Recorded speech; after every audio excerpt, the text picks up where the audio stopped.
You think you know him?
On this day, I see clearly everything has come to light. Adam Copeland is all elite, and I'm filled with so much delight. Yeah. Oh, dudes. Adam Copeland is all elite. It is not a rumor anymore. Closing out again one of the best AEW pay-per-views of all time, because it's just what we do. One of the best pro wrestling companies, the best on the planet, whatevs. So much great stuff to cover from this show. Swerve Hangman steal the show. Swerve taking Hangman's spot. Danielson and Zack Sabre Jr. put on a masterpiece. Kingston and Statlander in both their respective matches walk out still as champion. The Devil rises to a whole nother level, retaining in a handicap match those Ring of Honor Tag Team Championships, and so much more. Like, yeah, Nick Wayne turning on Darby Allin. So, guys, don't worry. Everything happened tonight on WRESTLEDREAM, the amazing night from beginning all the way to end, top to bottom, start to finish. You're going to hear right here, right now, because the newest episode of The Gift of Gabe covering tonight's WRESTLEDREAM. Make sure to like and subscribe and give it a rated R. Starts right about, oh yeah, now.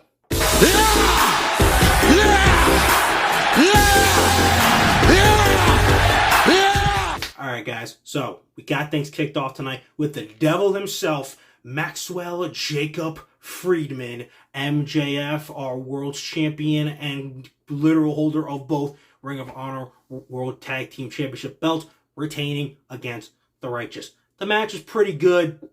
You know, it's MJF, and he was able, whatever you give MJF, it's going to be gold. It was a nice, fun opener match. I saw someone kind of compare it to like a house show kind of thing where it got the crowd hyped up, you know, super ready, because, you know, MJF gets stuff over super easily, like the kangaroo kick and the body slam. And then all it took was the 1, 2, 3 after the heat seeker, and we are done. He fulfills his promise to his main brochacho, Adam Cole, baby, to hold on to these tag team championships until he comes back for now. Honestly, again, super dope match, but now his focus still has to remain on that AEW World Championship, because you got guys like the leader of the Bang Bang Gang, Switchblade, Jay White, coming for it. And after his win tonight, a certain mogul may be trying to surpass the level of the Devil. But for tonight, Maxwell Jacob Friedman reigns supreme. Guys, tonight we had a lot of titles on the line tonight. A lot of great matches, one of which, side note, you're going to hear the word great mentioned a lot in this video because so many great matches happened tonight. Eddie Kingston versus Shibata was one of them over the Ring of Honor and New Japan Strong Openweight Championship. The match was hard-hitting, hard-striking, fast, out of the blue, hit you here, hit you there, hit you everywhere. But at the end of the day, it just took one last hurricane to the neck and powerbomb right to the mat for Eddie Kingston to retain his Ring of Honor and Openweight New Japan Pro Strong Championships against the wrestler and Ring of Honor Pure Champion Shibata, all showing respect. It was a fight and a match that would make the late, great Antonio Inoki very proud. Both those men looked up to him, and Antonio Inoki trained Katsuyori Shibata as well. So, guys, great job paying tribute to Antonio Inoki tonight. I love double belts Eddie, 2 belts Eddie. It's freaking fantastic. He'll defend the belts here, there, everywhere, all over the place in AEW, in ROH, and over in New Japan Pro Wrestling. So come one, come all, because Eddie Kingston is ready to beat you down, knock you out, hit you with an hurricane, powerbomb your ass straight to the mat to prove why he is the man, not just in one company, but 2, and pretty much all around the world.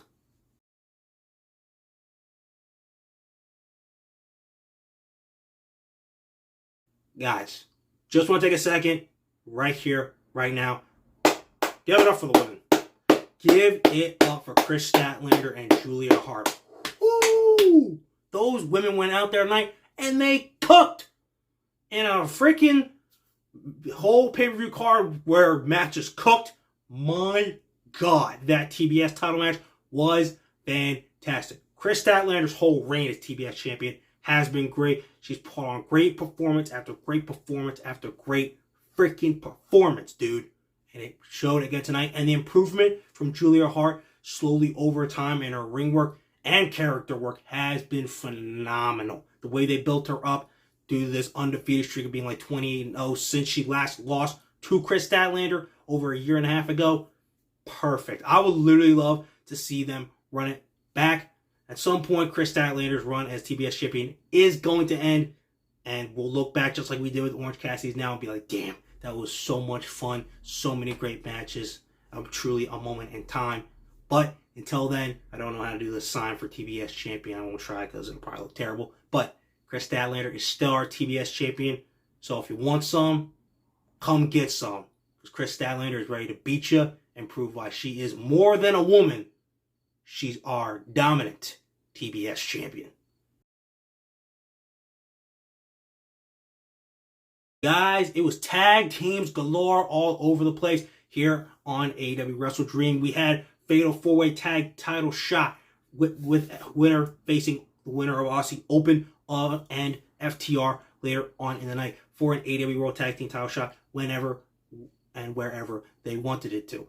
It was the Young Bucks against the Lucha Bros, Penta, El Cero, Miedo, and Rey Fenix, Orange Cassidy and Hook, and Top Guns of the Bang Bang Gang. Bulk of Gold, bang, bang, bang, bang, bang, bang, bang, all fully cocked, Colton Gunn, and no nickname, Austin Gunn. The match was super good, and at the end of the day, the Young Bucks are walking out with the W, and will now get to fight FTR, who won their great match against Aussie Open later on in the night. So it's looking like we're going to get Young Bucks versus FTR 4. Before I get more on that, it looks like Rey Fenix actually did get legitimately injured in this match. So that is kind of a shame. I didn't even realize it until afterwards. But you only saw him for the one thing and then like one sequence and then he was gone. So it looks like he messed up his shoulder. I don't even want to go near like saying it's a curse since Orange Cassidy lost it. You know, like we did with the women's tag team titles. Because if you reports were saying he actually even got hurt in that match with Moxley. So it looks like he might have been doomed from the start, even from winning it. So it's a shame. If this ends up being another short reign, then that just means strap it on to the biggest workhorse you have, you know, Ricky Starks, maybe. But bam, give them the reins, and trust me, they'll have a dominant run with the belt. This is just a case of two guys not being in the right place or the right time and kind of taking each other out for the future. Excuse me. In terms of Young Bucks FTR 4, I'm not 100% convinced that we are going to be getting that because we've seen it 3 times. They literally were saying this is to decide the rivalry. And remember, don't forget, there's a Title Tuesday coming up on October 10th for AEW. So there's a chance we see the AEW World Tag Team titles on the line. I mean, why wouldn't we? You know, there's not like a hard brand split anymore. So FTR very well could end up losing the titles there to whatever tag team, and they end up going to fight the Young Bucks, and most likely Full Gear, because It's in LA. You know how I booked the Young Bucks for a tag title match in the Kia Forum in LA. It's just smart business. Let's just be honest. So we'll wait and see. But for tonight, Young Bucks are getting a shot against top guys out. FTR still are AEW Tag Team Champions. Guys, Swerve and Hangman Adam Page. Holy shit, this match was awesome. The second these two crossed eyes, crossed paths, their destinies intertwined, we knew this match was going to slap so damn hard. The match was fantastic. Hangman, he really did have to play against a crowd because they really were in whose house? Swerve's house, Seattle, Washington. Played into the heel tendencies a bit. You know, you kind of have to with a crowd like this. But it took multiple house calls, which, shoot, Hangman just kept dropping until he had to pick it up and be like, what? And it's Swerve being like, I just took your spot. Because he did. JML driver, 1, 2, 3, done. Swerve keeps his word. And in story, because it makes sense, Swerve now has Hangman Adam Page's spot. He's going to have to really work his way up from a whole different level now. But for Swerve, sky is the limit. Now that he has Page's spot, he's going to do everything Hangman did with it and more. So, like I said, watch out, MJF, because I'm starting to think more and more every day that Swerve Strickland is going to be swerving when he drives right into the AEW World Championship picture. You know, it's going to take his one Swerve stomp, one JML driver, to maybe dethrone the devil and become our new AEW World Champion. But until then, everybody in AEW is on notice. Swerve and the Mogul Embassy are not to be messed with. Guys, Bryan Danielson, Zack Sabre Jr. absolutely put on a wrestling clinic tonight. Side note, Jon Moxley, 5-star commentator. Absolutely great. Probably got fined a little bit for all the swears and all kinds of crap that he was dropping on commentary. But it's okay. He's got the cachet. He'll be just fine. But, God, Nigel McGuinness is such a riot with literally torturing Bryan Danielson, and period. But him during this entire match felt like he was at a whole nother level. I'm kind of a little bit hoping that their long-term storytelling, a Danielson-Nigel McGuinness match at some point before Bryan, calls it quits as a full-time wrestler sometime next year.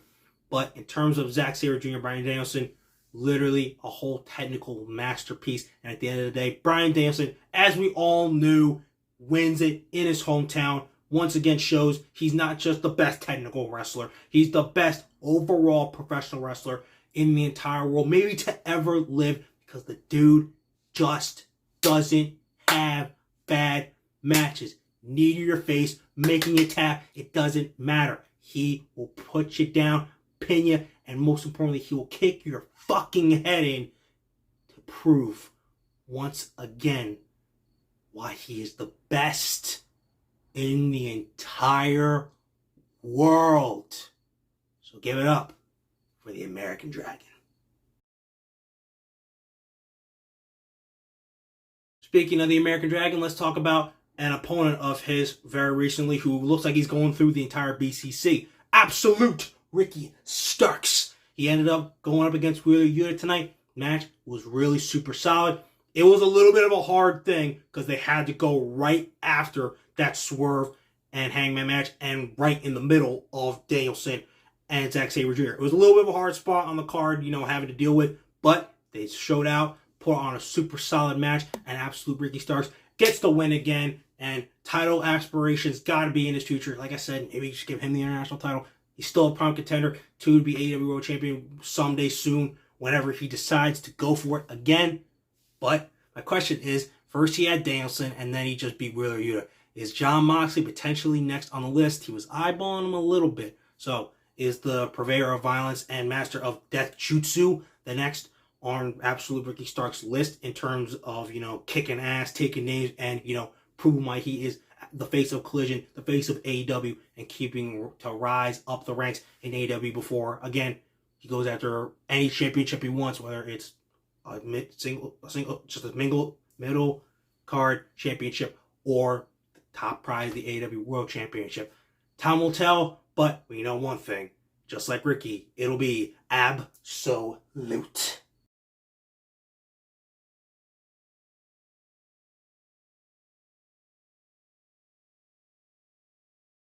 Guys, called it. I called it. Sammy Gavar, Spanish God, got the win over Chris Jericho. Got the winning pin for the Don Callis family. Once again, bringing Kenny Omega's losing streak to 0-5? Sweet Jesus. Full Gear 2023 this year. Him versus Takeshita. That's got to be where he breaks the streak, I'm guessing. Shit, they can ride this out for as long as they want to. Little side note. Saw some people hating after the match, like, yo, look at how the crowd reacted after that match when Sammy Guevara got the pin. Tell us y'all really here.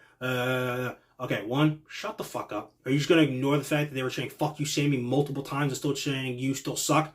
That he's getting that kind of heat. Plus, the last time you guys were all over someone's dick like this was a guy named Dominic Mysterio, and now he's the living legend and the most despicable heel in WWE and future multiple-time world champion. But whatevs. Point is, keep hating on Sammy Guevara. He didn't really change. Y'all guys did from him when he was literally getting cheered like crazy, and then you guys wanted to just turn on and just be stupid, and you wanted us to hold that grape.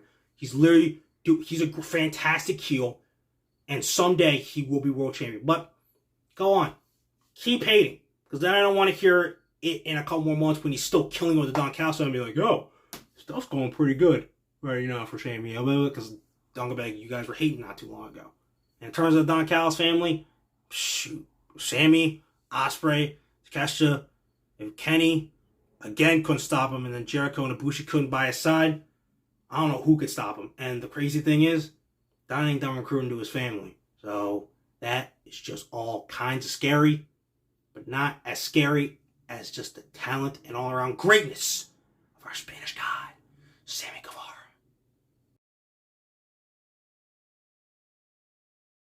You guys, it all came down to the main event. Darby Allin, Christian Cage for the TNT Championship. It was crazy. It was brutal to watch at times. Because whether Darby's doing it to himself or whether someone's inflicting the pain on Darby, it is just flat out brutal. Darby got first fall. Christian got the last two. But he did it with a little bit of help from his new son, his new protege, Nick Wayne. You knew that this was the last part of the story that they were building to. The second he had that title in his hands, you're standing next to Darby, looking at Christian, I was like, boom! I knew he was going to hit him with that championship. And then all I was told was the one last 1-2-3 pinfall, and Christian remains still our TNT champion, the greatest one ever, and father of the century. And Nick Wayne's mom, you'll come around. You know you want to get in bed with Christian. It's okay. You know he's the GOAT. So, Christian Cage puts out a show again. And who can possibly stop the greatest TNT champion of all time? Oh, wait! There's an answer. His name is Adam Copeland, the rated R superstar. Hallelujah. The rumors are not rumors anymore. Adam Copeland, a.k.a. Edge, is now all elite. And he is immediately going right for Christian in a feud. You knew that was going to be one of the first thing he was going to do. Dude, Edge can still go in the ring. Christian can still go in the ring. They both can still go on the mic. This is going to be a legendary feud for 2023 that we're not even going to be believing that we're seeing, but we're going to be so lucky to actually even be having. So, guys, go out there. I can't wait till Full Gear when they run this bad boy out, whether it's for the title or not. So let's freaking go. Edge and Christian. We're doing this shit in 2023, and it's going to be a banger for the ages. And a little side note, if you're upset over the fact that Edge in AEW, go cry about it. You're probably not this small amount of people, because a lot of us are happy and excited that he's here, because he literally never should have even been here after being retired for 9 years. But he's here, and he's literally ready to give more back to the business that he absolutely loves, and he's going to cause more dreams for little boys and girls to come true and be born because they watch a show like this tonight and are like, damn, I want to become a WWE superstar, AEW wrestler someday. And I think just like Bryan Danielson, you in the ring, he'll be tearing it up. And backstage, he'll be letting his amazing creative mind shine through. Because he's the rated R superstar, Adam Copeland, and he's all elite. So, Christian, watch out. Okay, you guys, that is WrestleDream. We are Dunskies. Put it in the rearview mirror. It was another fantastic night. A new era truly has begun, but we aren't even close to done. Not even close. The road to Full Gear now begins. Key of Form, November 19th. Let's freaking party. Let's do it, dude. Or maybe it's November 18th. It's one of the two. Point is, the road to that continues. We got stuff like the 4-year anniversary show of Dynamite coming this Wednesday on Dynamite. And then after that, Title Tuesday. Holy crap, that's going to be awesome. But then this Monday on Raw is the final show before Fastlane. Rumors are saying maybe Judgment Day's Balor and Priest end up defending the tag titles on that show. Who's going to step up? Maybe it's going to be Zayn and Owens again in a generational matchup. I'm just kidding. The joke is still freaking funny.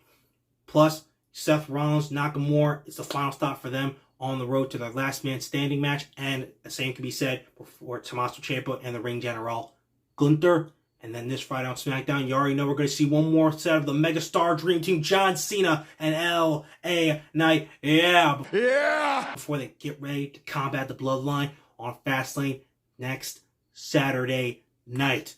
Guys, seriously, you're not going to want to miss any of these shows coming up. And you're most certainly not going to want to miss what your boy, the best gabber in the biz, has to say afterwards. So, please keep doing what you're doing. Like, subscribe, do all that cool shit, and give it an old rated R for tonight, baby. Yeah! And most importantly, remember that when it comes to talking wrestling, we already know who better to gab with than Gabe right here. Okay, you guys, I will see you after Raw this Monday to see how the final show before Fastlane goes down. I will see you guys later. Deuces, buces. See you on Monday.